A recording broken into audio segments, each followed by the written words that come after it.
আমার মনে হয় স্যার যেহেতু অমরপুরের সন্তান, অমরপুরে আনাচে কানাচে কোথায় কি দরকার স্যার সেটা ভালো করেই জানেন। প্রাণী সম্পদ কর্মকর্তা এবং উমরপুর ইউনিয়নের ভারপ্রাপ্ত প্রশাসনিক কর্মকর্তা জনাব রাজীব চক্রবর্তীকে আজকের এই অনুষ্ঠান সঞ্চালনার জন্য আহ্বান করছি। ধন্যবাদ। সম্মানিত উপস্থিতি, আমরা অত্যন্ত আনন্দের সাথে জানাচ্ছি আমাদের মাঝে উপস্থিত হয়েছেন আজকের অনুষ্ঠানের প্রধান অতিথি, অত্র এলাকার কৃতি সন্তান জনাব হুমায়ুন কবির, মাননীয় উপদেষ্টা, প্রতিমন্ত্রী পদমর্যাদা, পররাষ্ট্র মন্ত্রণালয়, বেসামরিক বিমান পরিবহন ও পর্যটন মন্ত্রণালয়, দুর্যোগ ব্যবস্থাপনা ও ত্রাণ মন্ত্রণালয়। আপনারা সবাই জানেন উনি এই অঞ্চলের কৃতি সন্তান। আমরা উমরপুর তথা উসমানীনগরের পক্ষ থেকে স্যারকে অভিনন্দন জানাই, স্যারকে কৃতজ্ঞতা জানাই। রাষ্ট্রের মহৎ কার্যক্রমের অংশ হিসেবে স্যার আমাদের এখানে সাক্ষী হতে এসেছেন। আমরা এখানে কিছুক্ষণের মধ্যে খাল খননের যে নাম ফলক সেটা স্যার উদ্বোধন করবেন, খাল খনন উদ্বোধন করবেন, বৃক্ষরোপণ কর্মসূচি উদ্বোধন করবেন।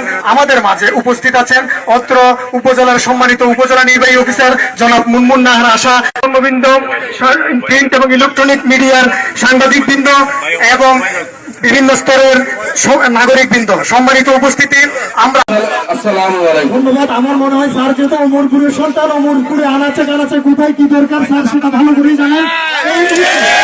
স্যারকে বলবো আপনার যে জনসাধারণ আসছেন, সম্মানিত নাগরিকরা আসছেন, ওনাদের উদ্দেশ্যে স্যার আপনি কিছু বললে আমরা খুবই কৃতজ্ঞ থাকবো।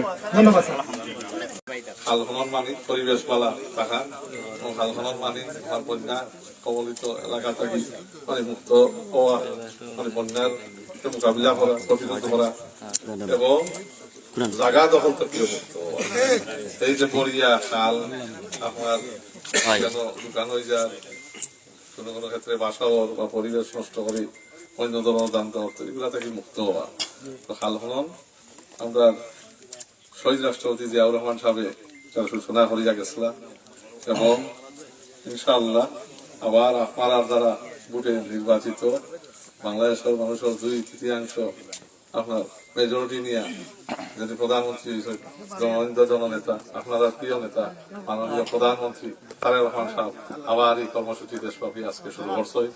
এই কর্মসূচির অংশ হিসাবেই আমরা আজকে এখানে আমরা সব মিলিত হয়েছি এবং ইনশাআল্লাহ খাল খনন কর্মসূচি একটা মানে সেন্ট্রাল কর্মসূচি থাকবো এই সরকারের ইনশাআল্লাহ, এবং এটা আপনারা বাস্তবায়ন দিয়ে বরণ করার জন্য বিশেষ অনুরোধ করছি আজকে অত্র এলাকার কৃতি সন্তান জনাব হুমায়ুন কবির স্যার প্রথমবারের মতো এই পদে অধিষ্ঠিত হয়ে উনি ওমরপুরের এই অঞ্চলে এসেছেন।